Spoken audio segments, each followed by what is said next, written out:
Hola, soy Fernando Montero Rosada, alumno del curso de Filosofía 1 de la Universidad de Piura y voy a responder a las 5 preguntas de la práctica número 2 en este video. ¿Quién o qué es Dios? Dios es principio y fin de las cosas, es evidente por sí mismo. Él no necesita a nadie para existir, él existe porque su propia esencia de él es existir.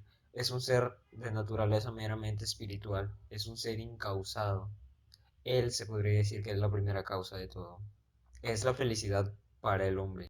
Dios es verdad.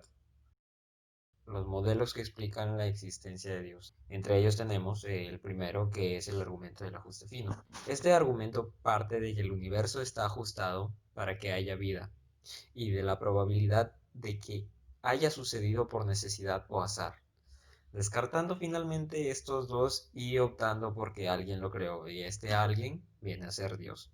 Ahora pasamos al segundo argumento, que es el argumento cosmológico Kalam. Parte con la premisa de toda cosa que empiece a existir tiene una causa, y una segunda premisa de el universo empezó a existir, concluyendo así que el universo tiene una causa y por ende esta causa es Dios. Ahora pasamos al argumento aristotélico, que es una forma de la primera vía atomista, una de las vías de Tomás de Aquino. La primera fase del argumento aristotélico parte de la existencia del cambio.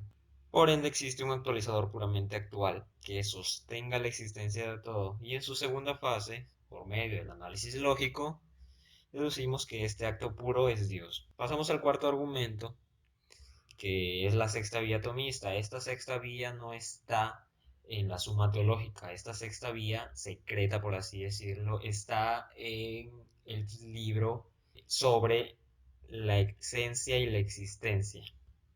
Y trata justo sobre eso, la esencia y la existencia. Nos presenta que en los seres contingentes se diferencia la esencia de la existencia. También que debe existir un ser el cual su propia esencia sea existir, y este ser, por medio del análisis lógico, es Dios. Ahora pasamos al quinto argumento, que es el neoplatónico, de la filosofía de Plotino.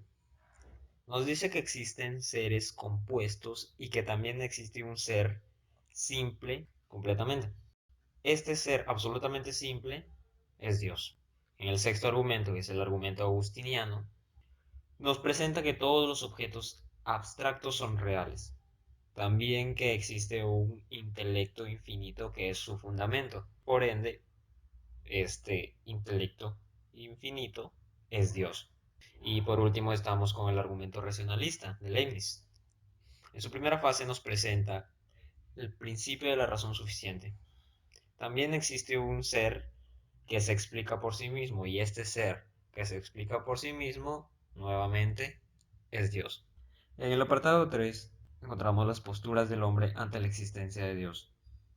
Encontramos posturas religiosas como el politeísmo, el panteísmo, el ateísmo y el agnosticismo. Primero les voy a hablar del politeísmo. Es una doctrina de los que creen en la existencia de muchos dioses.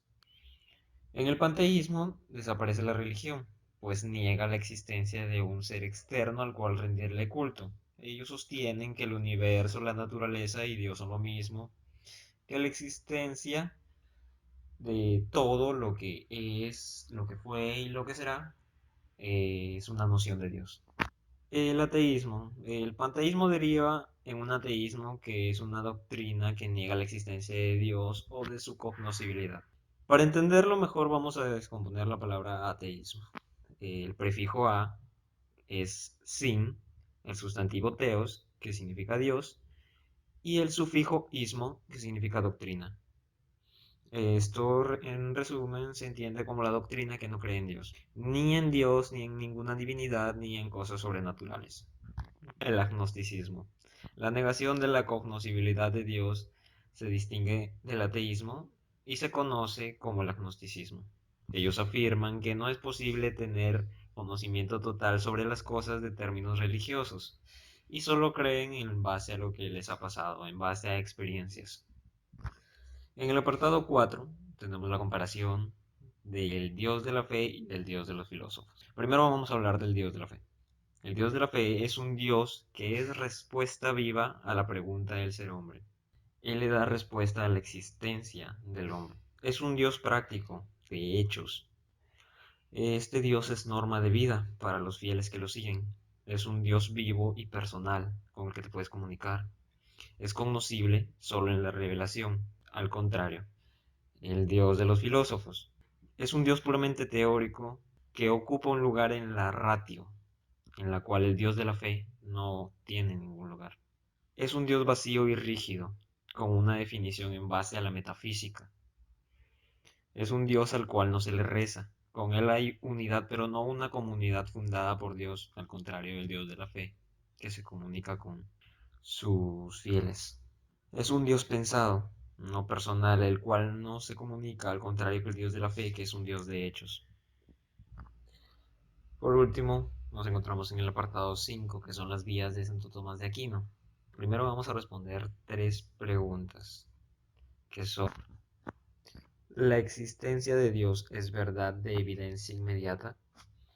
Bueno, el hombre está compuesto por alma y cuerpo, y éste solo entiende por lo que ve o lo que siente. En cambio, Dios va más allá de lo material, es un ser completamente espiritual. Por lo tanto, el hombre primero debe recorrer el mundo material para después pasar al mundo de las cosas espirituales. Aquí Dios existe de modo necesario. La pregunta 2. ¿Es una verdad demostrable? Una verdad no evidente puede llegar a conocerse por medio de la demostración. ¿Qué quiere decir? Que podemos conocer una verdad por medio de otra verdad que nos es mucho más conocida. Con Dios pasa lo mismo, no porque no sea evidente no podemos llegar a conocerlo. Para demostrar su existencia podemos enfocarnos en sus efectos. En este sentido, Dios es causa primera y último fin de todo. La pregunta 3. ¿Cómo se demuestra la existencia de Dios? Santo Tomás de Aquino, en las objeciones que nos presenta, nos dice que Dios no existe, ya que si existe una realidad infinita, su contrario se anula. En el caso de Dios, que es un bien infinito, si existiera este bien infinito, no habría mal, pero este existe. El mal existe. Si Dios no existiera, sí podríamos explicar la realidad, ya que nos bastaría con las cosas naturales y no tendríamos que recurrir a las causas trascendentales. Pero se puede refutar esta objeción. No es irracional pensar que Dios permita los males para obtener un bien mayor. En las vías de Tomás de Aquino se presenta un marco teórico. Tiene un punto de partida y un punto de llegada. El punto de partida siempre va a ser una causalidad extrínseca y su punto de llegada va a ser una causa, y esta causa siempre va a ser Dios. La forma general de estos argumentos consta de 2 fases. En la segunda fase es donde demuestra la existencia de Dios. Pasamos a la primera vía, que es la vía tomista, la vía del movimiento, la que les dije que tenía mucho parecido con el argumento aristotélico. En la primera fase encontramos todo lo que se mueve es movido por otro. También no se puede seguir al infinito en una cadena de movimiento. Por método deductivo lógico, encontramos que existe un motor que no es movido por otro motor, un motor inmóvil, y este motor inmóvil es Dios.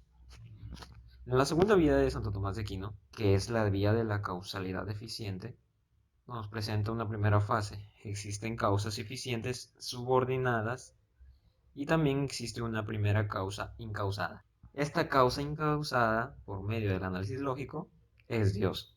La tercera vía de Tomás de Aquino, que es la vía de la contingencia, nos muestra que existen seres contingentes y también existe un ser necesario por sí. Este ser necesario por sí es Dios.